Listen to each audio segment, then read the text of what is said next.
Hello, everybody, and welcome to Wanted for December 7th, 2024. I would normally put an episode in season, but it's season 1. Episode is the day now. We're just going to go off of the weekday, so we don't need the numbers. At any rate, I am Mayor Watt. Welcome to ohmTown and the Wanted channel. Today, I and the sentient AI from the future are going to talk about these 5 articles. There's a whole bunch more over at ohmtown.com. All you have to do is go over there, sign up. There's 50 channels that all have news aggregated into them. And where there might be light news, we are always adding additional sources. At any rate, we're going to be talking about StrikeVR Haptic Gun, memorable tech, smart monitor from Samsung, do you want to run a Lighthouse, and a cheaper clock. I'm Mayor Watt. See you on the other side. Everything's powered by ohmtown.com.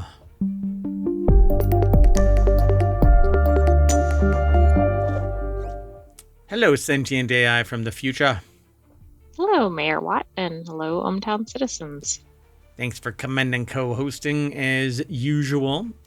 For those of you who didn't make it to the RealityHacker episode just a few minutes ago, I made an announcement that the Non Sequitur news show will not exist on Saturday and Sunday anymore. It'll be a Monday through Friday news show, and then there will be a weekend edition of Non Sequitur News that consists of the 3 shows on Saturday and the 3 shows on Sunday. And that will be these videos reconstituted into one video and posted over onto YouTube and the podcast audio format of Non Sequitur News. So we'll still have 7 episodes of Non Sequitur News. The weekend edition will consist of RealityHacker, Wanted, and the Continuity Report on Saturday, and WarCrafters, Technology Today, and then 4-Wheel Tech on Sundays. We are evaluating for up to 2 more shows on the weekends, but we will see.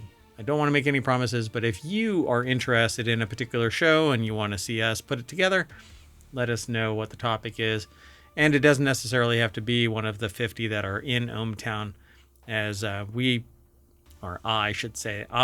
remove and add channels kind of as time permits, but haven't in a while now because they're still interesting. Anyway, you ready to get into this? I am, but I had to process a little bit. Yeah, I spoke for 3 full minutes. Anyway, first article is over in RealityHacker. Hey, it's a good name for a show. Yeah, it is one of our 6. We have 7 altogether, but 6 of them are weekend shows. Anyway, StrikeVR is bringing its VR haptic gun to consumers soon, hoping for broader developer support.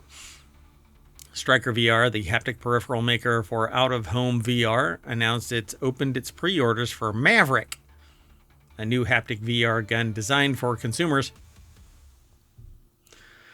The haptic gun, which is compatible with Quest 3, Quest 3S, is now available for pre-order. So they're not really reaching out too far. They're only going to Quest 3 and 3S. Come on. PSVR and the Pico line are the number 2 and 3. Okay, sure, but maybe they're starting here. No. If you can make the logic work for Quest 3 and 3S, then you can make it work for PSVR and Pico. I'm a little biased because I have the Pico. So this is going to be kind of insane if you're not really into VR, but this is Wanted. This isn't you want in particular, but there's somebody out there that wants it, and I want it, and that's kind of what the show's about. I'm not being selfish or anything by doing a show about stuff that I want, but if I want it, I think other people might want it too. Right. The name is not I Want It, it's Wanted. It's Wanted. So if you find something that you want, you can actually submit it via ohmTown, but you have to become a citizen of ohmTown, and then you can submit news. Look, it's right there under everything else. It's almost like I planned this. I didn't, but I mean, I planned that. Anyway, let's go. So, like the Pro version for location-based entertainment, the new Maverick for consumers includes strong immersive recoil and haptic feedback. The Maverick also comes with a Picatinny accessory rail with an included Quest controller mount. My God, what is the sounds that I'm hearing? So how much do you think that this thing is going to cost if you haven't been actually looking at the article? I haven't seen, I'm guessing like $1,000 or something. It's $500. StrikeVR says 1,000 units will be available for Christmas delivery. However, general shipping is expected to take place starting March 15th, 2025. My thumb won't stop itching. It's been itching all day. What does that mean? Am I dying? No, but I don't know what that means. I mean, anyway, it's been itchy. At any rate, that's what it looks like. It's spacey, it's futuristic, and then it has this derpy thing where you have to stick your Quest controller on top of it. Doesn't that look dumb? I mean, it went from... That's a bit odd. I love the gun. I want the gun. I'm all over that gun. That is awesome. I love the VR, haptic feedback. You'd be able to angle it and all of that kind of stuff, just like in a VR game, except that instead of the tiny little controller, you have something. And don't get me wrong, they make frames where you can put your controller into the frame, and it does this kind of stuff. It doesn't look anywhere close to this. It really looks like somebody took a whole bunch of like PVC pipe and screwed them together or glued them together. Right. Maybe somebody did. Yeah. If it's homemade. Yeah. I might have to do that, but you won't get the same haptic feedback because there's like little haptic feedback motors in here that and give it kick and stuff like that. There's actually sidearms, pistols that allow you to do the same thing, and it actually slides the slide back and has a hammer and everything. I mean, it's really cool what's out there. Scott Hayden over at roadtovr.com put this article together, and that's what it looks like. And then right at the top is that Picatinny that has a little mount so that you can stick your Quest controller into it, and it takes it from something that's really spacey and immersive to what the hell. What this needs is a controller that fits inside it, that has all of the telemetry that would come with that controller, but it integrates fully into it. So if you want it to work with Pico VR, you just open it up, put a Pico VR module in it. The Maverick also comes with a Picatinny accessory rail that with an included Quest controller mount, which allows for the headset to track the haptic blaster and 6 degrees of freedom, so roll, pitch, yaw, and all of the 3 others. I can't remember all of it. It's it this way, up and down, left and right, forward and back. God bless America. I can't remember them. Anyway, there's 6 degrees of freedom. What else? I don't know. I don't know. I mean, if they have this and they have the other haptic things that we've been featuring and wanted, I mean, we're definitely getting toward Ready Player One. Yeah, we just need the haptic suit that is more effective and allowing you to walk in place, actually walking, you know. We need something like the Holo Tile for that. Yeah, or omnidirectional treadmills that aren't the kind where you have to put on slippery shoes and fumble around and have this big old thing backpacked onto you. And so I've got 10 feet behind me at least. I don't want to have to put a 7-foot diameter ring back there just so that I can do, walking around in VR. But that's where we're at. It says, although significantly cheaper than the $950 Maverick Pro, like many third-party XR accessories, extended reality accessories aimed at consumers, the number of games it supports will be a big factor in adoption. Notably, Maverick doesn't support all games out of the box, requiring developers to manually adopt support for their Quest 3 games.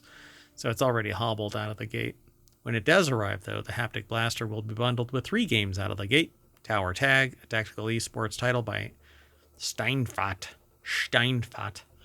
GmbH, and Laser Limbo, a mixed reality FPS by freeroam.ar, as well as a soon-to-be-announced title. That's the oh my. But I want this. I really do. I just don't want to be in meta, and I want more competition. And this kind of exclusivity kind of stuff really just... Yeah, it's not a good thing for the consumers. Not if you want adoption. You're pigeonholed into that. And so True. While it's the biggest dog on the block, if you want more people buying your stuff, you're going to hit saturation on the Quest line pretty damn quick. The only way is to open it up to others. The only way to get more people using your tech, and maybe even, I don't know, subscribe to it because you have some feature that is a subscription based. I think it's kind of bullshit to do it that way, but if you want to keep on getting revenue, then you need more people utilizing your tech. And the only way developers are going to be interested in your tech is if you make it reasonably priced, and there's so many people there that it's worth the hourly run rate to update the software with your drivers. May never happen there, bub, but it's a pretty gun. I like it. Has a little controller, I think, right there. I don't know. I like it. I want it. Yeah, I think this is good. And if they had more tools like this for VR, I think that would also help with adoption. Yep. Oh, I am so close to getting the AR glasses now. I've been watching demos and stuff, and I want to get rid of all these monitors that are in front of me and I want to be able to go somewhere. Yeah, but that's a big shift, and I don't know if the industry is totally there yet. Oh, it's not. Yeah. Let's keep moving. Next article's over in Non Sequitur News. The Verge picks out the most memorable tech for 2024. As far as tech goes, 2024 was a strong year for some innovative, interesting, and unforgettable moments. They kicked off the year with the, we all did, Apple Vision Pro. But this is the best of 2024 tech. Verge staff put it together. And the Verge has a soft paywall right now. And so I don't know what all is in here, but they have a list of various things as far as tech goes. Strong year. They talk about the Apple Vision Pro. Meta also showed what was developing after billions invested into the metaverse division. Deputy editor Alex Heath got a demo of Project Orion, a pair of AR glasses that won't make you look like a super dork. Yes, they will. Oh, God, yes. They look like they're made out of Play-Doh. More importantly, though, they got a sense of where AR is heading. Don't look... the tech that they put in this is spectacular. Yeah, but it's not... the aesthetics still has some ways to go. Yeah. So it says, this was also the year of wearable AI assistants. No, it wasn't. At CES 2024, we were introduced to the cute rabbit R1 that stole our hearts, and that shit the bed. We got to see Humane's highly anticipated AI pin. That too shit the bed. Even though the devices were big disappointments when they finally released, they do represent a turning point in the future of AI interactions. Now, it's going to be in your phone or some pin that interacts with your phone, like a Star Trek communicator. And this is kind of why I chose this, because I wanted to see what they were talking about so that we could sit there and go, no. And then smartphones, they talk about smartphones, Apple updating for AI and camera qualities. And I think that's all that they really talk about. But they link to all of these other articles. Yeah, so it's almost like a year in review or something. Yeah. So I don't think the Apple Vision Pro is really rising to change the dynamic. AR is definitely on the verge. I should name a website after it. Right. I do think, yeah, 2024 was probably the biggest year for AR and maybe VR too, just in terms of the amount of VR based products that are out there. Yeah, and people talking about it quite a bit. Right. Yeah. I mean, it seemed to be like a sleeper for many years prior, but 2024, people have been talking quite a bit about it. And on Steam, there's an entire section that's dedicated to it. And I keep getting VR stuff because I like VR and I want to stream it, but I don't ever have time to. So, anyway, go and check this article out. You can follow the links through. Hold on a second. Did I? Oh, man. So, exclamation point want for wanted articles. There you go, folks. If you put exclamation point want, it'll get you the show notes for today's show. It's already in the description for the live stream over on YouTube. Let's keep moving, though. Let's go on to the next article. There were things that I wanted, mainly the AR and VR upgrades and stuff like that. I want more in that domain. Yeah, I was hoping that article went into more detail, but it really just linked over to other things. Yeah, we don't do that knock-on stuff. So this next article is over in Wanted. It's a channel and a show and a podcast and so on. Samsung Smart Monitor M8 or Mate is no holds barred display that packs a punch. External monitors are more popular than ever, which external monitors? Okay. And for a good reason, at a time when so many of us spend hours staring at PC screens, extra real estate is genuine quality of life enhancer. A secondary display panel, not only display panel? Monitor. Just call it a monitor. What the hell's wrong with you? Not only allows for much more breathing room, but it also enables a nicer media viewing experience, multimedia viewing experience. I don't know about that either, but. So is this like a dual monitor and a monitor or something? No, this is just a monitor. It's just going to be a nice one. John Kanelakos over at pocket-lint.com put the article together. The takeaways here is the Samsung Smart Monitor M8 is a 32-inch 4K Ultra HD flat panel with built-in Wi-Fi. So there's the key ingredient there. But I don't attach smart devices to my network unless I have the ability to control them to a greater extent using software like a firewall or something like that. I might put this on its own network and then monitor the hell out of it.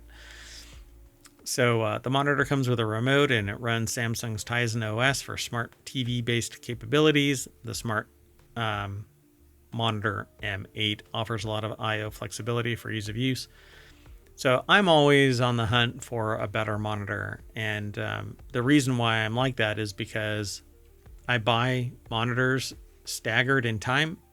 And by the time I get a new one, the generation shift problem. There you go. Hey, that's perfect. The generation ship of technology means that my oldest monitor pretty much is about to die. And that's exactly what happened recently is I bought a new monitor because my oldest one died. And funny enough, it was a month out of warranty and they wouldn't be flexible. I could not. Companies have figured that out to a science, right? Like everything fails at whatever, a year and a day, so we'll make the warranty a year. Yeah, I couldn't silver tongue devil my way into them extending it. They're like, no. All right. I'm not too happy about it. Well, anyway, the Smart Monitor M8 is $400. I suspect that this is live from their site and they're pulling it from Samsung. So you may be able to go over to Samsung by clicking that link and going over there and getting it. So they say, considering that Samsung Smart M8 houses a rather massive 32-inch display panel with its chassis. It's relatively large and weighty product overall. In terms of dimensions, the monitor comes in at, it says 280.9 by 24.3 by 7.9 inches. Now, I don't think that this thing is 280 inches.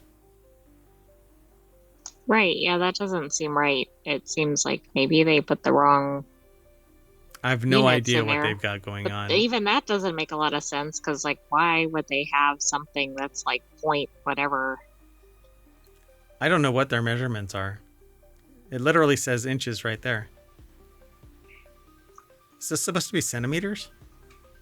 Hold on a Yeah, second. that could make sense. Let me see if I can find it. No, it couldn't possibly be that either. I mean, I don't even know why I looked at that and said, could it be centimeters? It has to be millimeters. But even that doesn't make any sense, right? I'm trying to find the dimensions real quickly, but It means it's 11 inches. I don't know what they're talking about here. Weird. Anyway, it's a 32-inch diagonal display, but it does have some really cool output, right? So it's got USB, it's got HDMI, it has USB-C. So you can connect this thing pretty much to anything.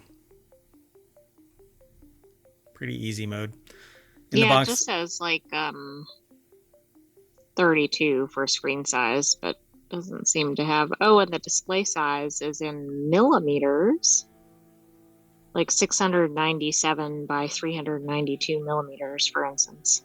oh, so it's display. That's the active display size. There's all kinds of specs on the. I'm actually on the Samsung site, but Oh, goodness. So the reason I thought that this would be cool is because there may be a time where you actually need to connect it via Wi-Fi to something, and not every monitor that you have, well, monitors typically don't have Wi-Fi. They just don't. TVs do, but monitors, no. Because you wire them into your PC or whatever you're going to be using. It doesn't need Wi-Fi because your computer has it. But this actually has it all in one. So kind of makes sense. Anyway, let's keep on hustling. This next article is near and dear to me because I think it would be awesome to live in a lighthouse. The San Francisco Bay Lighthouse is looking for new keepers. Find out if you qualify. The East Brothers Light Station is looking for 2 innkeepers to manage a 5-room inn on the island. I don't know how I feel about that. Celia Fernandez is the author of this over at the Make It section of CNBC.com. The listing states that East Brother Light Station Incorporated's ideal candidates for this job would be a couple. They would manage the inn while the volunteers continue to help maintain the lighthouse and grounds. It's one of these jobs where people say, I wouldn't trade anything in the world for that opportunity to do this, but I would never do it again. It's really hard work, but it's very rewarding, said Tom Butt, former mayor of Richmond and the president of the nonprofit, who tells this to CNBC's Make It. How? That holds 5 bedrooms? it sure doesn't look like it. Maybe if you stack them like cordwood. Butt says that the Coast Guard license is an absolute requirement and non-negotiable. Candidates should have hospitality experience, so I'm completely inhospitable, so I'm out. But you should have hospitality experience, and according to the job posting, high-quality culinary experience and maid services for inn guests are also required. We're looking for somebody that can work well with us, the nonprofit, and work with the public well, and really want to do this. The inn is only open 4 days a week, Thursday through Sunday, and is available for day rentals and special occasions. The island doesn't have a wired phone, internet, or water pressure. Neither of the applicants is allowed to be a smoker, and you're basically stuck on this little island here. But you do have your Coast Guard license and have a ferry, or at least some sort of boat. So in the last fiscal year, from June 2023 to June 2024, the total revenue was around $381,000, and the innkeeper's salary was close to $139,000. If that's for both, no way in hell. Yeah, I don't know. It's hard to know. We don't it looks like maybe it is for 2. Yeah, that's wild. But I guess you're getting like free lodging or whatever. On a freaking island. It's not like you can Uber Eats something. Right. Well, that's true. Yeah, you better be a very good cook, not just for the guests, but also for yourself. I really want a Taco Bell burrito. I'm going to go to shore. I may or may not be back because I'll my be boat back might in sink. time for the inn to reopen in a few days. Yeah. Wild. Okay, well, I want to run a lighthouse, but I want to own it outright, and I want it to be one of those really tall ones. How you want to do it, right? Yeah. I want it to be one of those really tall ones, right? That I can paint like a candy cane during Christmas, and I don't know. I'm dumb. Anyway, let's keep going. This next article is over in RealityHacker. Skip the viral Hatch Restore 2 for this brighter, cheaper clock. After testing many sunrise alarm clocks, not me, the author of this did, they recommend the Lumi Body Clock Shine 300 for your perpetually sleepy loved one. So what you should do is wake up to an ever-increasing light, not all the lights come on all at once. It's too shocking to your system. And you shouldn't just wake up in darkness. It should slowly glow. You rise with the sunshine. You actually dim lights throughout the night, like before you go to bed, so that you get the sensation of going that nighttime is falling. If you have windows closed and blinds down and stuff like that.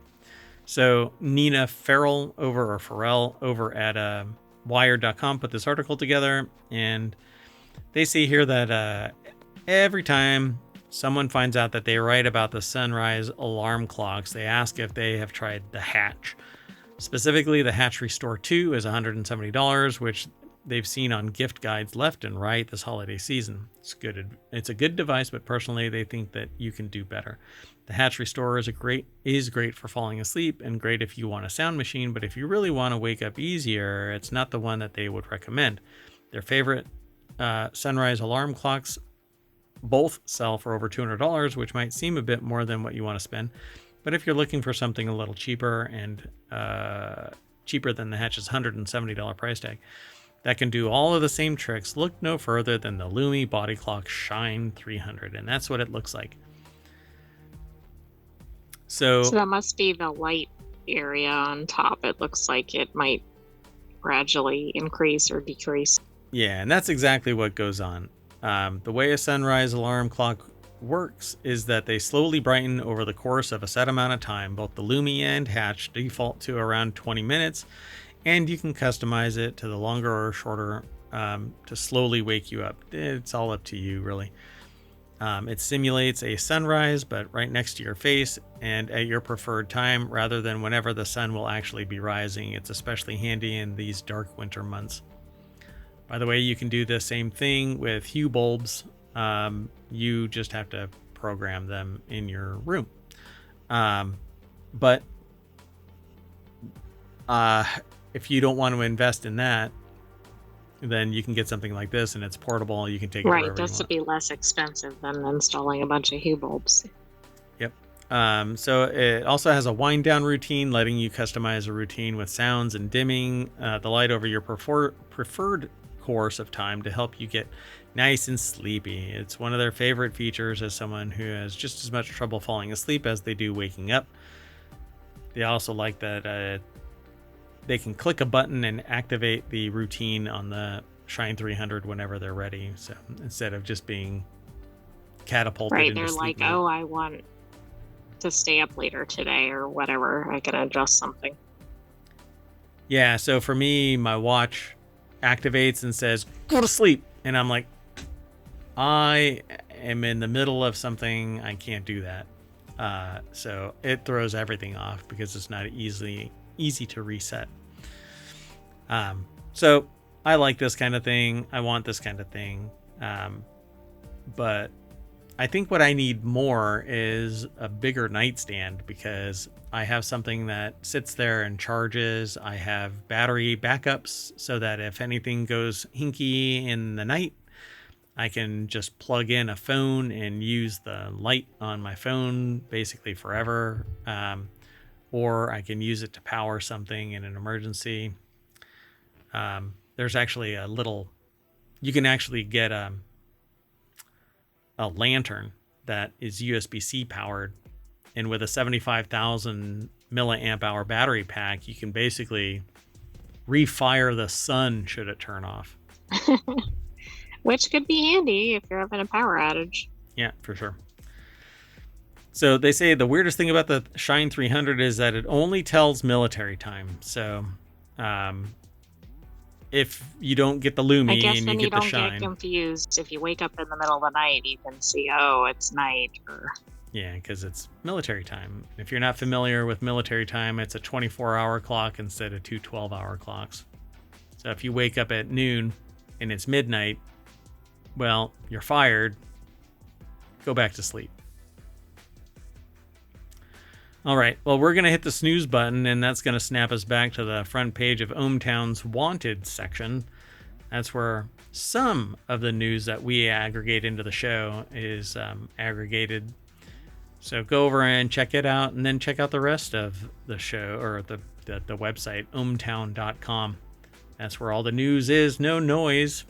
You can actually go into, once you register, you can go in and you can make comments. You can subscribe to a line. You can subscribe to actual channels. You can favorite stuff.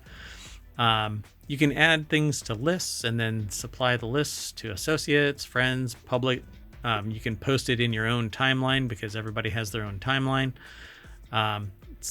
It's a social network, but it's really what I use it for is news aggregation.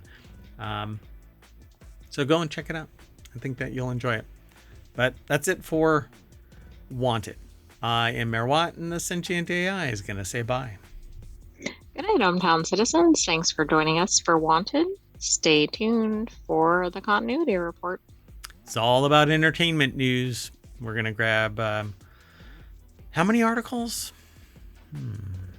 Well, we normally do 5, but I don't know how many you've selected for this week. It's 30 minutes. We'll get in, get out, and you can enjoy the rest of your night. Then you'll be able to download all 1,600 plus episodes of ohmTown over on YouTube and the podcast. Can't do it here on Twitch, though, because over on Twitch, guess what? They delete everything after 60 days. 60 days. Okay. See you soon, everybody. Bye-bye. Oh, we're going to reset another 12 minutes. Bye.